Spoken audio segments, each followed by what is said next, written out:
Boa tarde a todos. Gostaria de convidá-los para tomarem assento, para nós iniciarmos esse último período de palestras neste primeiro seminário.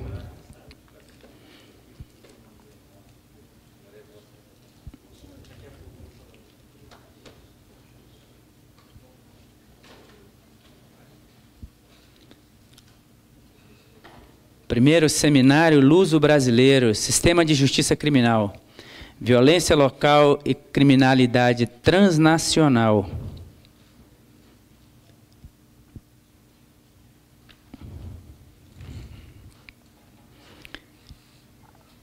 Esse segundo grupo de palestras do dia, tema número 4, tem como título a Lei 12.850 de 2013, Lei sobre Organizações Criminosas. Gostaria de solicitar a todos que mantenham os celulares em módulo silencioso e já convido para a formação da mesa o moderador, o DPF, Dr. Cláudio Bandel Tusco. Ele é presidente do Conselho Curador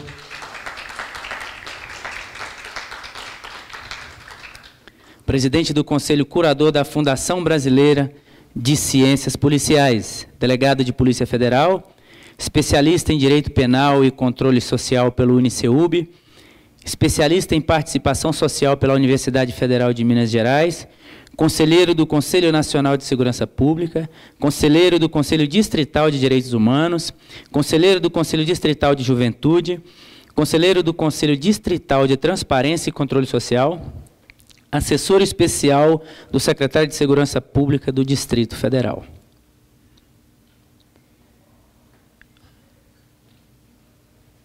Convido o primeiro palestrante desta tarde, o professor mestre Luiz Roberto Ungaretti de Godoy.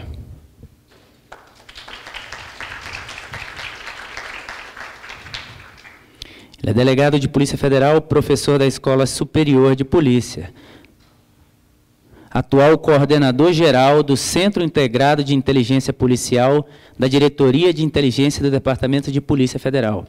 Foi chefe da Delegacia de Repressão a Entorpecentes da Superintendência Regional em São Paulo, coordenador do Grupo Especial de Investigações Sensíveis, CGPRE-DPF, chefe do Serviço de Inquéritos Especiais da Divisão de Repressão a Crimes Financeiros e chefe da Divisão de Contra-Inteligência. Em sua carreira acadêmica, nós temos ele como doutorando em processo penal, mestre em direito penal, é professor da Escola Superior de Polícia da Academia Nacional de Polícia, professor da pós-graduação da Fundação Armando Álvares Penteado, em São Paulo, professor licenciado da graduação da FAAP São Paulo, professor da pós-graduação da Pontifícia Universidade Católica de São Paulo, professor da Escola Paulista de Direito, professor convidado da Escola de Magistratura de São Paulo e Escola Superior do Ministério Público do Estado de São Paulo, autor da obra Crime Organizado e seu Tratamento Jurídico Penal e diversos artigos jurídicos.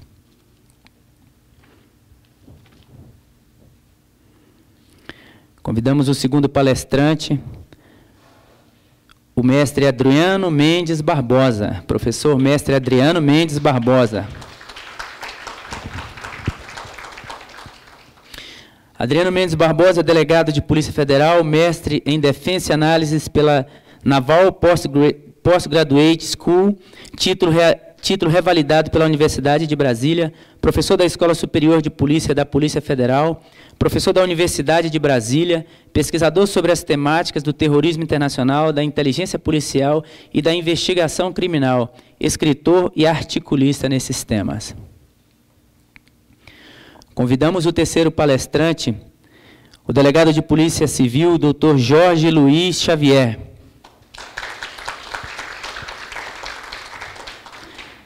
Jorge Luiz Xavier, que é o diretor-geral da Polícia Civil do Distrito Federal, graduado em Direito pela Pontifícia Universidade Católica de Minas Gerais, especialista em Gestão de Polícia Judiciária, palestrante pela Academia de Polícia Civil do Distrito Federal sobre tráfico de drogas e gestão organizacional, delegado de Polícia da Polícia Civil desde o ano de 99 e atualmente diretor-geral da Polícia Civil do Distrito Federal.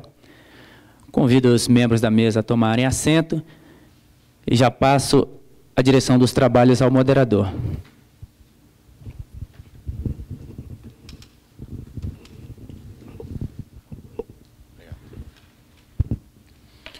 Boa tarde a todos e a todas. Então, é um prazer imenso, né, presidir essa mesa, a mesa que encerra, né, esse seminário luso-brasileiro. E nós trataremos da lei recente, né, Lei 12.850, que alterou a Lei 9.034, que fala sobre organizações criminosas. Ela já está em vigor desde o dia 19 de setembro de 2013. Então, é uma lei muito recente e a doutrina ela está aflorando ainda sobre esse tema, principalmente com as grandes modificações. É uma lei que nós trabalhamos muito para que ela avançasse e nós conseguimos alguns avanços, apesar de ficarem faltando, né, algumas questões que são muito importantes e que vão ser, né, muito bem tratadas aqui pelos nossos palestrantes. O nosso primeiro palestrante, Dr. Ungaretti, como bem colocado, é um professor universitário atuante, né, oriundo da PUC de São Paulo, dando aula, né, não só para os colegas na Academia Nacional de Polícia, mas também para a magistratura e o Ministério Público.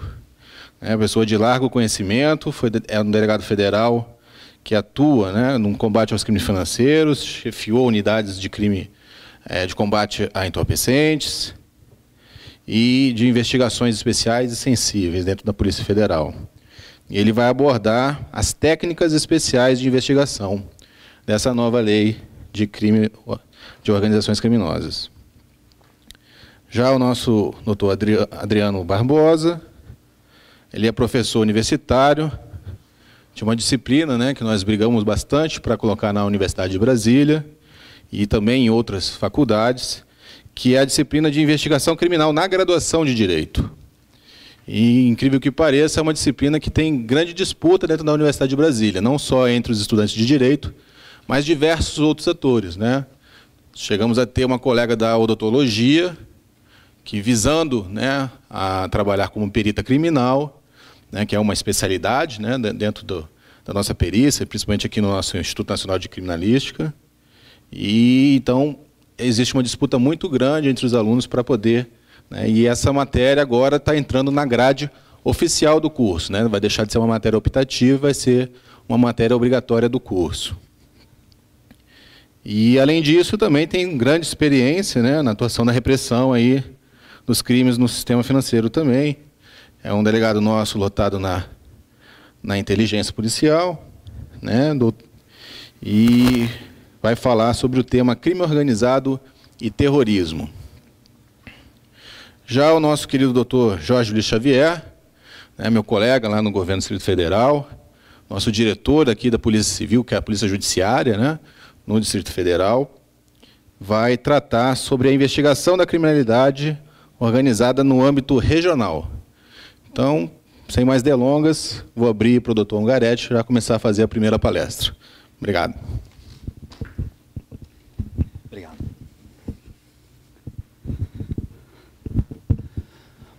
Bom, doutor Cláudio Tusco, agradeço, né, o convite da DPF, dos demais órgãos, cumprimentá-lo aqui, também doutor Jorge Luiz Xavier, uma honra aqui recebê-lo, colega da Polícia Civil, é um grande prazer poder aqui compartilhar o seu conhecimento com o nosso. Doutor Adriano, colega de trabalho, grande amigo também, muito obrigado aí por estar presente e poder compartilhar o seu grande conhecimento, especialmente nessa área de terrorismo aí que temos aí, né, muito que discutir ainda, muitas novidades e temos aí uma nova lei. E agradecer a presença de todos aqui, do público, colegas, amigos também presentes. E já, né, como o tempo é bem escasso, já é sexta-feira, né, partir para o tema específico, que é a questão da nova lei, especialmente.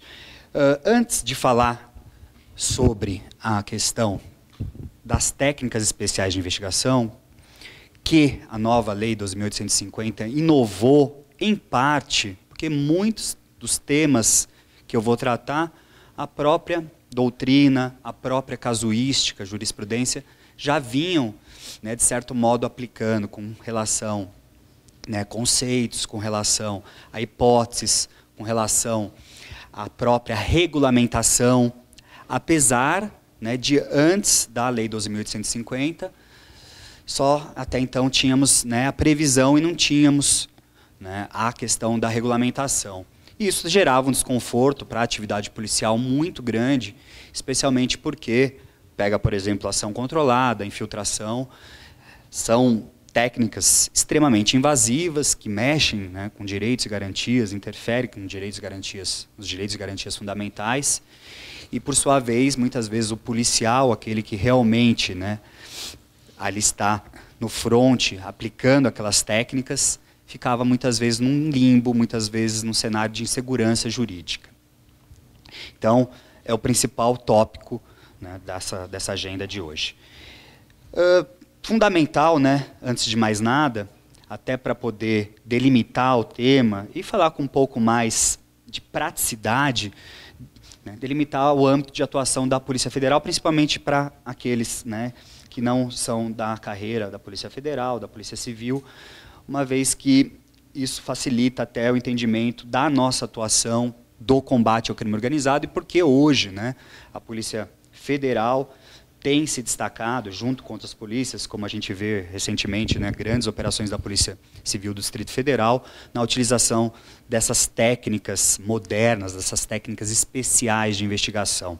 Temos, né, uma figura estratégica dentro do cenário brasileiro, especialmente porque, né, somos responsáveis aí, pela fiscalização das fronteiras, na repressão, na prevenção, não podemos deixar de falar, né, de criminalidade organizada grave, né, especialmente destaco, né, a questão do tráfico internacional de drogas, do tráfico de armas, a questão dos crimes ambientais, né, a questão do contrabando, especialmente aí na nossa fronteira seca, né, e marítima. E o Brasil, né, é um cenário estratégico para o crime organizado. Não podemos deixar, né, de destacar aí com mais de 16 mil quilômetros, quase 17 mil quilômetros de fronteira seca, fora os mais de 8 mil quilômetros, né, de fronteira marítima, em que fomenta, né, em que favorece essa criminalidade. E, além do que, sabemos que temos aí escassos recursos, cada vez menos, né, no combate ao crime. Sabemos que a área de segurança pública, né, sofre aí anualmente, né, cortes no orçamento, temos dificuldade na realização de concursos públicos, temos dificuldade para lotar policiais, não só na Polícia Federal, como nas polícias civis dessas regiões fronteiriças. Então, isso acaba por, né, de alguma forma, dificultar essa repressão. Mas, por sua vez, né, não podemos ficar só nos lamentando e temos que, cada vez mais, trabalhar com uma atividade, né, de repressão, de prevenção, focada nas organizações criminosas, para não ficar enxugando gelo, como muitas vezes, infelizmente, fazemos, né, nessa questão do combate ao tráfico de armas, drogas e demais formas de criminalidade grave nessa região fronteiriça. Sabemos que barreiras, sabemos que outras diligências focadas nessas áreas aqui são eficazes para elevar os níveis de apreensões aí para mostrar politicamente, mas como medida de desarticulação das grandes organizações criminosas são praticamente ineficazes. Sabemos que ali, né, são pessoas que muitas vezes são contratadas, que sequer têm conhecimento que estão participando de uma grande organização, muitas vezes não sabem que estão transportando produtos ilícitos, é cada vez mais raro, mas pelo conhecimento que esses motoristas, essas mulas, né, esses courriers, como alguns chamam, têm, mas são pessoas que apresentam ali, né, um desconhecimento, uma falta, né, de estrutura muito grande ali para poder compreender o que ela está ali praticando dentro de uma organização criminosa. E, para o mundo afora, né, sabemos o quanto isso implica aí nessa atividade, né, de repressão ao crime organizado. E agora, partindo, né, já para a introdução, feita essa breve colocação com relação à nossa atribuição, que teria muito mais para falar, mas, como eu disse, tem o tema específico, que é bastante rico, né? É inevitável hoje, quando a gente discute técnicas especiais de investigação, nós, né, termos aí que enfrentar uma questão bem atual frente a esse cenário, né, que já vem, né, da década de 70, 80, 90, principalmente início do século XXI, cada vez mais dificultando a repressão ao crime organizado.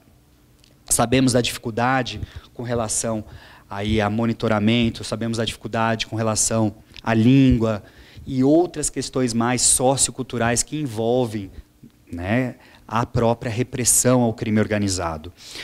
Por sua vez, já num campo um pouco mais acadêmico e jurídico, sabemos que hoje, ao começar qualquer investigação com uma técnica invasiva, que resulta nessas técnicas especiais, de certo modo, algumas de forma mais acentuada, outras nem tanto, né, nessas questões relacionadas aí à validade da prova, as regras de aplicação dessas provas, a questão do modo de agir e outras questões mais que, inevitavelmente, vamos ter que enfrentar, né, os direitos e garantias fundamentais, um tema que já foi bastante debatido aqui nesses 2 dias, que a doutrina constantemente aí, né, faz suas colocações com relação à relativização e de outras teorias, né, inúmeras teorias que são aplicadas a essa questão dos direitos e garantias fundamentais.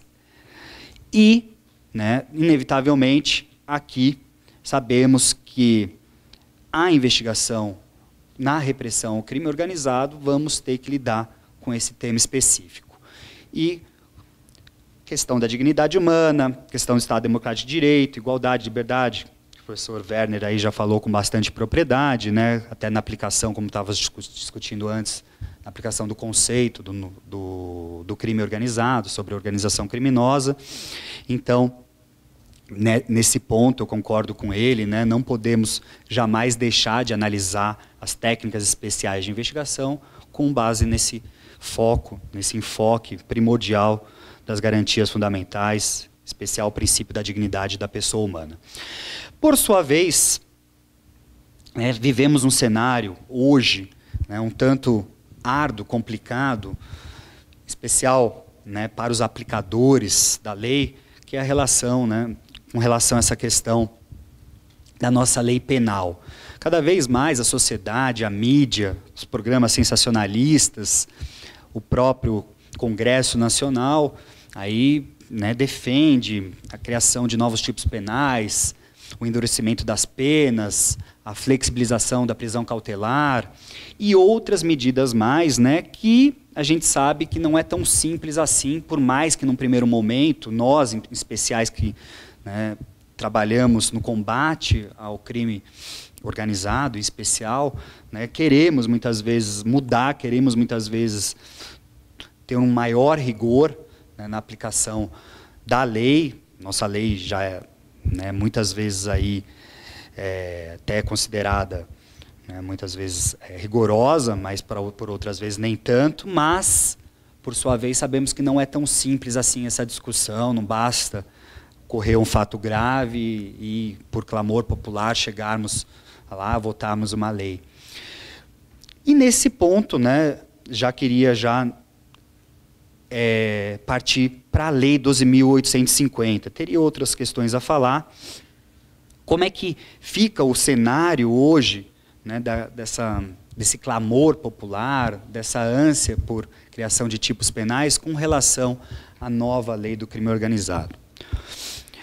Até, né, como Adriano, colega de trabalho, a gente sempre discute academicamente, profissionalmente as questões, né, a gente sabe que, de certo modo, com algumas questões ainda, né, que não ficaram bem claras, né, a Lei 12.850 foi bastante feliz. O Adriano, inclusive, participou da elaboração da lei, aí com bastante primor, pelo conhecimento jurídico que tem. E, como eu disse no início dessa exposição, né, ela veio, né, de alguma forma, facilitar a nossa atividade. Aqui eu já parto, né, desculpem até, teria outros pontos bastante interessantes para falar, que já foram até vistos em palestras anteriores, né, que, né, hoje, com relação às técnicas especiais de investigação, devem recair a atenção dessa minha exposição. Quando nós falamos, né, de técnicas especiais, alguns doutrinadores falam de técnicas modernas, né, de investigação, não é tão feliz, muitas vezes, essa denominação, porque essas técnicas, elas somente vêm a complementar outras formas de investigação que jamais devem ser desprezadas. A gente escuta muito, né, na doutrina, muitas vezes, né, sem muito conhecimento, falar, hoje não tem sentido mais em falar em técnicas tradicionais de investigação, em falar, né, nessas técnicas que o nosso Código de Processo Penal, de 1940, disciplina, temos que focar em monitoramento ambiental, telefônico, telemático, infiltração e assim por diante. Mas sabemos que não, essas técnicas, elas devem sempre ser utilizadas, né, de forma a corroborar, né, essas técnicas também especiais de investigação. Então, esse é o primeiro ponto que eu queria colocar. As técnicas tradicionais, elas devem ser também tratadas, devem ser estudadas, devem ser, de alguma forma, sempre aplicadas, sempre com esse foco aqui, né, de corroborar essas técnicas especiais de investigação. Por sua vez, as técnicas especiais de investigação, elas sempre acabam por resvalar em princípios, né? Como eu vinha falando de uma forma bem genérica, e em especial esses, né, que eu destaco aqui, a questão da dignidade da pessoa humana, num, né, campo ali supremo, e, paralelamente ali, né, a questão da intimidade, vida privada, honra e imagem da pessoa. Ao falarmos de infiltração, monitoramento, ação controlada, inevitavelmente, né, vamos ter que sempre analisar essas técnicas com base nos princípios fundamentais. Se vamos ter que sempre analisar com base nos princípios fundamentais, seja qual for a teoria da relativização, da proporcionalidade, da conciliação e outras mais, né, que aqui muitos poderiam falar com maior propriedade, sabemos que, nesse ponto, essas técnicas dependem, né, de cláusula de reserva de jurisdição, ou seja, dependem de ordem judicial, para que elas possam aí, né, ter a sua validade especial em matéria, né, processual penal, para ser utilizada aquela colheita de provas, aqueles elementos que foram angariados com a sua utilização no curso, né, de uma investigação, posteriormente no curso de um processo penal. O momento da utilização dessas técnicas, em regra, é durante a investigação. Nada impede que algumas delas sejam utilizadas durante o processo, mas sabemos que sempre, né, durante a investigação, é que elas vão ser mais úteis, mais eficazes para se descobrir efetivamente ali o que se pretende, né, a verdade sobre os fatos, a verdade real que nós, como policiais, principalmente buscamos. E, claro, né, desvendar, elucidar aquela prática criminosa, ou mesmo, né, acompanhar, como muitos, né, hoje sabem, né, o desenrolar da prática criminosa através de uma ação controlada. A questão que já vem a debate pela doutrina é como é que fica o direito à ampla defesa e o contraditório. Ah, não, é fase da investigação, não há que se discutir direito ao contraditório e ampla defesa. É relativo esse entendimento. Porque aqui sim, né, estamos, novamente, vem a questão, invadindo direitos e garantias fundamentais.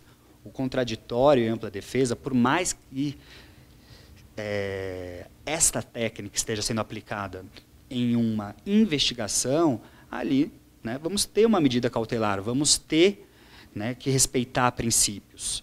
Então, não vamos falar que aqui estamos desprezando o contraditório e a ampla defesa. Muito pelo contrário, né, o contraditório ele é postergado, ele é diferido para um momento posterior, né, que aí sim as partes envolvidas, em especial o investigado, vai ter direito ali a se defender de forma ampla, tendo acesso irrestrito a todos os documentos, a tudo o que foi obtido no curso daquela investigação. Aqui alguém já poderia falar, como é que fica a questão da infiltração, da testemunha colaboradora, como é que a lei já fala sobre essa questão?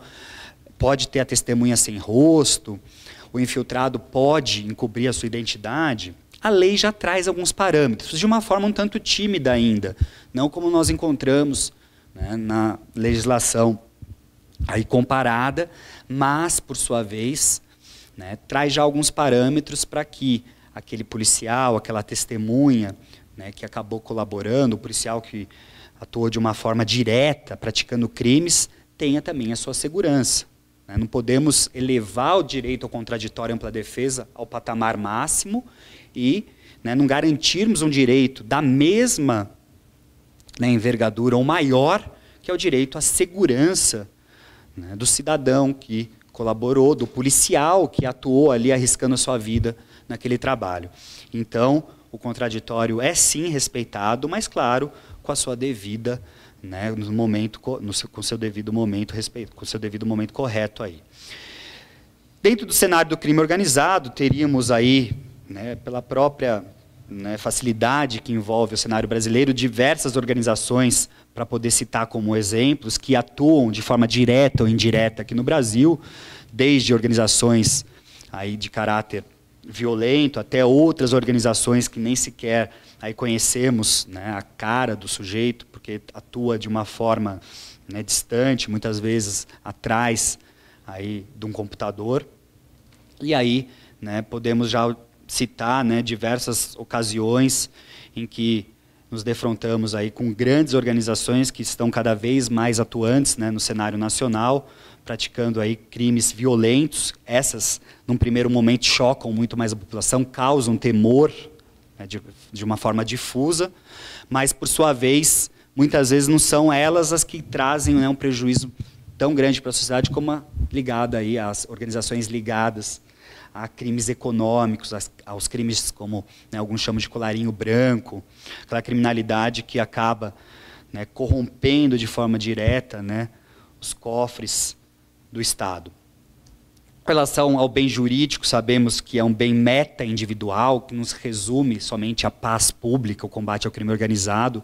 Quando combatemos uma organização criminosa de traficantes de armas, de drogas, contrabandistas, pedófilos, há uma série de outros bens que são tutelados, de forma que, ao analisarmos a questão do crime organizado, não basta analisarmos com aquele enfoque da quadrilha ou bando, da associação, e sim com uma série de outros bens que devem ser analisados, devem ser protegidos, né, em uma, né, investigação, em um processo penal. Com relação a características, o Dr. Werner, o professor Valente já falaram, né, bastante sobre essa questão do conceito, né, seria aqui um pouco despiciendo falar, mas com relação ao conceito também, né, a questão da evolução, da tipificação, uma questão bem interessante, já foi falado também. Como temos pouco tempo, eu já quero partir direto para o tema, né, e focar aqui na questão das organizações criminosas. As técnicas especiais de investigação, especialmente falando agora com relação à sua aplicação na prática, elas são fundamentais hoje. Né? Por quê? Sabemos que não lidamos mais, né, do ponto de vista, agora, a repressão a esses grupos, né, com hierarquia, com estrutura empresarial, com caráter de transnacional, com infiltração no poder público de seus integrantes, né, com uma criminalidade que vai, com base aí com as técnicas tradicionais de investigação, não vão ser suficientes para que a gente consiga, né, identificar o caminho do dinheiro, identificar quem que está, né, coordenando a atividade, num patamar acima, quem está financiando a atividade. E muitas vezes sabemos que se, né, instaurarmos uma investigação com base simplesmente no inquérito policial, muitas vezes ali, né, vai acabar por dificultar ainda mais a investigação, porque vai expor a investigação, os advogados vão ter acesso às medidas que os policiais estão ali utilizando para, né, pegar uma testemunha, ouvir um suspeito, realizar uma busca e apreensão.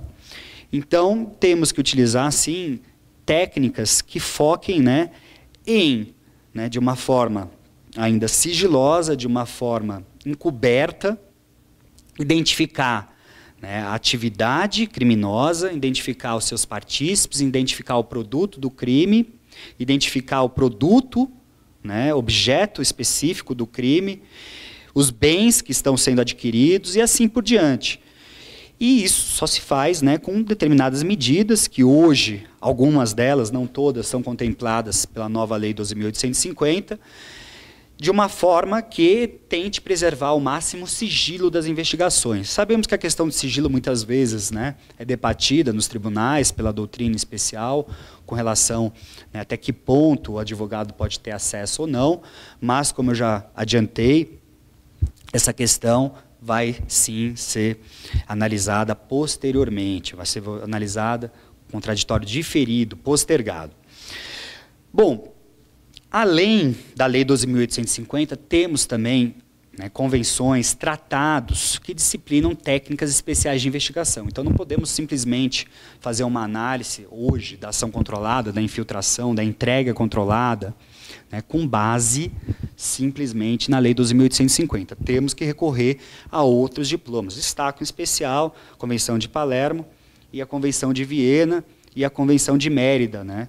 São as principais, não descartando outros, né, acordos, tratados, aí que são fundamentais para a análise dessa questão. E aqui, né, até já para partir para o ponto final dessa minha exposição, né, vamos falar principalmente daquelas que são contempladas pela Lei 12.850. A ação controlada, entrega vigiada de uma forma paralela à ação controlada, a infiltração policial também regulamentada pela lei, questão da cooperação internacional, não é especialmente uma técnica de investigação, mas que, aliado a outras técnicas, vai, né, ser primordial na obtenção da prova. A questão da interceptação ambiental, apesar de não regulamentada na lei, foi por ela disciplinada. Exploração de local, que não foi também disciplinada na lei, mas hoje, né, a própria jurisprudência do Supremo já consagrou como uma técnica especial de investigação. Uso de informantes, interceptação telefônica e telemática, também contemplada pela lei, mas disciplinada por diploma, né, a parte aí, e a questão da colaboração processual. Bom, primeira delas, né, que eu gostaria de tecer algumas palavras, em especial o que a lei trouxe aí de novidades, é com relação à ação controlada. A antiga lei 9.034 de 95 já disciplinava em seu artigo 2º a questão da ação controlada. E ali definia, né, numa redação muito similar ao artigo 8º, o conceito de ação controlada, essa questão de retardar, né, o momento da atuação policial para o momento mais oportuno, da formação de provas, identificação dos coautores e partícipes. Mas, apesar de termos ali o conceito, não tínhamos a regulamentação. E ficava aquela dúvida. É necessário ordem judicial ou não? É o critério discricionário da autoridade policial que vai ser aplicado para definir o momento ali em que vai, né, utilizar a ação controlada, em que vai encerrar aquela ação controlada. E gerava um cenário de insegurança, né, para os próprios policiais, em especial para o delegado de polícia ali, que tinha que decidir o momento, né, de atuar. Inclusive, tivemos até, na própria jurisprudência, muita oscilação com relação a esse tema. Tivemos uma operação, por exemplo, né, em um colega delegado da inteligência da Polícia Federal, no estado de Rondônia, representou pela prisão cautelar dos investigados, eram inúmeras prisões, dezenas de prisões, durante uma ação controlada, e a ministra Eliana Calmon entendeu que não caberia prisão.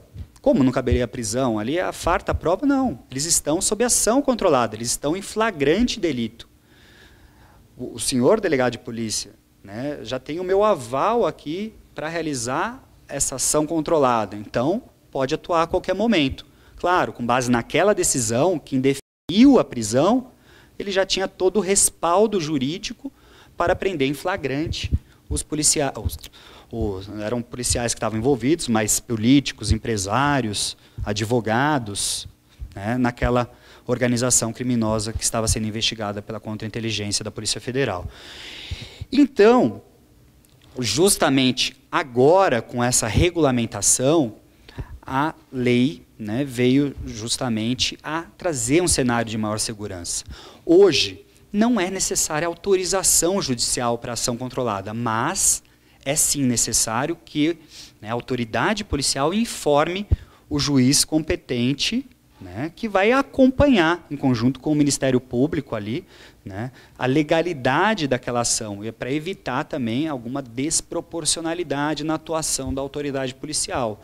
Mas o critério efetivo para, né, entender que é o momento ou não de desarticular, realizar as medidas necessárias de prisão, busca e apreensão, aí sim vai depender de uma representação, claro, da autoridade competente, ou autoridade policial, aliás, aí vai depender da autoridade do delegado de polícia, né, para realizar aquela medida. E esse mecanismo eu entendo que é necessário realmente, né, até para que tenha, né, um controle de outros poderes sobre essa medida, que é extremamente invasiva e interfere em direito fundamental de outras pessoas envolvidas, né. A partir do momento em que uma autoridade policial está ali realizando uma ação controlada, ela tem praticamente ali, né, o controle de uma situação, ali crimes estão sendo praticados, não só de organização criminosa, como os crimes correlatos. Então é fundamental esse controle aí por parte do Poder Judiciário e do Ministério Público, mais do critério para, né, efetivamente entender qual é o momento ou não de deflagração, de atuar de uma forma mais concreta naquela organização criminosa, é da autoridade policial. Temos a previsão em outros diplomas, como eu falei, né, destaco aqui alguns, em especial aqui, Convenção de Viena, questão do tráfico, né, internacional de drogas, a Convenção de Palermo, crime organizado transnacional, a questão da lei de drogas, que traz a questão da entrega controlada, com seus requisitos próprios, e a lei de lavagem de bens, direitos e valores, que também traz a questão da possibilidade de ação controlada no fluxo de capitais, fundamental também como previsão do próprio grupo de ação financeira sobre lavagem.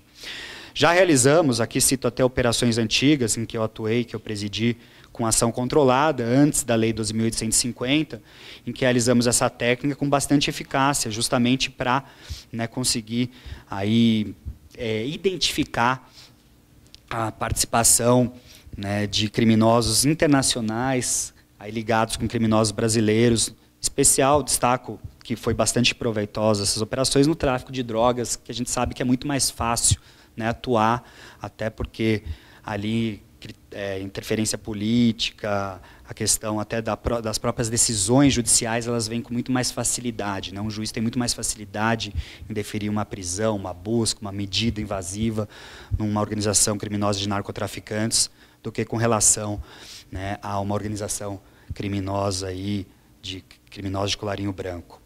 Com relação à infiltração, eu entendo, né, que a lei, respeitado as opiniões contrárias, ela foi infeliz, no sentido de restringir a infiltração somente para a figura do policial. A justificativa, né, dos legisladores foi que o policial que teria o preparo, que teria a segurança para se realizar, né, para se realizar a infiltração, um outro, né, servidor ou um outro cidadão, ele poderia colocar sua vida em risco, mas sabemos que, né, a questão da infiltração ela não se resume só à questão do risco. O policial, ele deveria, né, ter todo um treinamento voltado. Sabemos que no Brasil ainda é bastante precária essa questão do treinamento do policial infiltrado, diferente de outras nações que valorizam bastante essa técnica investigativa. Mas, por outro lado, como eu ia falando, a antiga lei, a 9.034, ela previa também a infiltração de agentes de inteligência. Nesse ponto, a nossa lei ela foi peremptória no sentido de só permitir a infiltração do policial. Então, dessa forma, no combate, na repressão ao crime organizado, se formos, né, aplicar a letra fria da lei, não vamos poder, por exemplo, infiltrar, né, um agente da inteligência da Receita Federal, do IBAMA, da ABIN, né, às vezes dentro do próprio órgão, o que seria, né, óbvio ali para ele atuar como infiltrado. Como é que eu vou colocar um policial dentro da Receita Federal? Fica muito mais difícil dentro da ABIN, dentro do IBAMA e assim por diante, né? Então, nesse ponto, né, eu entendo que a lei ela não foi muito feliz, né, mas privilegiou a segurança do infiltrado.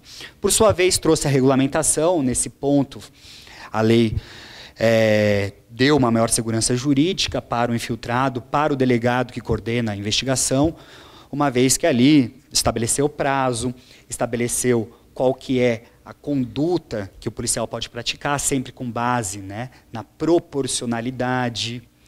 Felizmente, né, diferentemente do que queria alguns, né, que estavam participando do projeto de lei, né, tiraram a questão, né, que o policial não poderá realizar crimes contra a integridade física e a dignidade sexual. É óbvio que isso, né, não pode realizar, mas não precisa ter na lei. Isso seria até um próprio ritual de iniciação. Imagina colocar o policial numa organização criminosa, os criminosos como são, conhecedores da lei, já iriam pegar e ali falar, tem esse artigo da lei aqui, a primeira coisa que você vai ter que fazer é estuprar, né, um homem ou uma mulher. A primeira coisa que você vai ter que fazer é atentar contra a vida, a integridade física de algum cidadão. Então, nesse ponto, a lei foi feliz, nesse ponto como ela foi aprovada, e resguardou os critérios, né, da proporcionalidade ali da medida, o critério especial da proporcionalidade da medida, na atuação do policial, que, dentro deste critério, sempre, né, se for necessário, realizará, né, determinados crimes. Há todo um acompanhamento da autoridade policial, do Ministério Público e do juiz competente. Aqui a definição que a lei trouxe, que já era, né, inclusive, aí, utilizada de uma forma ainda tímida, mas, né, de alguma forma pela Polícia Federal. Fizemos algumas operações com infiltração policial antes da lei, teria até que, né, falar com mais propriedade delas, mas fica para uma próxima oportunidade. Vivemos alguns percalços aí com relação à atuação do policial, né, nessas investigações, até que ponto ele podia atuar, a questão do prazo da infiltração, e assim por diante. Mas, dentro do possível, né, o brasileiro é muito criativo, a gente conseguiu aí realizar bons trabalhos, mesmo sem uma regulamentação, trabalhando com bons juízes aí em parceria. Né, cito aí algumas apreensões. Questão do monitoramento ambiental, a lei previu também aqui no artigo 3º, né, a questão do monitoramento, da escuta ambiental, mas, né, relegou para diploma aí posterior tratar da regulamentação. Dessa forma, ainda, né, continuamos aí com base na doutrina, na casuística, a questão da regulamentação. Muitos entendem pela aplicação, por analogia, da lei de interceptação telefônica, né, para regulamentar a interceptação, a escuta ambiental, mas já há projeto de lei em andamento no Congresso Nacional, junto com o novo projeto da Lei de Monitoramento de Sinais, né, que vai substituir a Lei de Interceptação Telefônica, para regulamentar esta questão aqui. Questão da busca exploratória, né, como eu vinha conversando com o meu colega Cláudio, né, a lei, infelizmente, não disciplinou a questão da exploração de local, apesar de já ser um procedimento, inclusive, que foi convalidado pelo Pleno do Supremo Tribunal Federal, com base numa operação da Polícia Federal, né, Operação Hurricane, Furacão, e já em outras operações foi também utilizada essa técnica especial de investigação, né, que permite que a polícia ingresse em um determinado, né, recinto, né, para colher provas antes, né, da deflagração da operação, antes do cumprimento do mandado de busca e apreensão, para, né, não perder a oportunidade ali de se colher determinada prova, mas que ela ainda não está, aquela operação, aquela investigação não está madura o suficiente para que se possa, né, efetivamente ali deflagrar, identificar todos, ou a grande parte, né, dos partícipes daquela conduta. Então foi uma medida, né, muito feliz aí, cujo, né, relator, ministro César Peluso, deferiu, convalidada pelo Pleno do Supremo, que incrível que pareça, que permitiu, né, que sem a presença de testemunhas, pelo fato das pessoas estarem em flagrante delito, né, sob ação controlada, ingressar em um escritório de advocacia para xerocopiar, tirar fotos, levantar documentos, né, no local, para em um momento futuro utilizá-la aí na ação penal. Mas a lei não previu, então vamos continuar com a casuística aí para aplicar essa técnica de investigação. Cito aqui, né, jurisprudência do Supremo Tribunal Federal com relação a essa questão. E, né, por fim, a questão da interceptação telefônica, também prevista na lei, e telemática, né, interceptação aí de sinais, como hoje o novo projeto de lei de disciplina, que não necessariamente envolve a linguagem telefônica, telemática, outras formas de comunicação, que não só estas, que é bastante polêmica, que ainda gera, né, bastante indignação, muitas vezes por pessoas que desconhecem, né, como é aplicada essa técnica, e muitas vezes até a polícia é vítima, né, de questões que muitas vezes fogem aí a sua atuação efetiva com relação ao uso dessa técnica. Por ela ter sido de 2012, em menos de 3% dos inquéritos utilizamos essa técnica investigativa.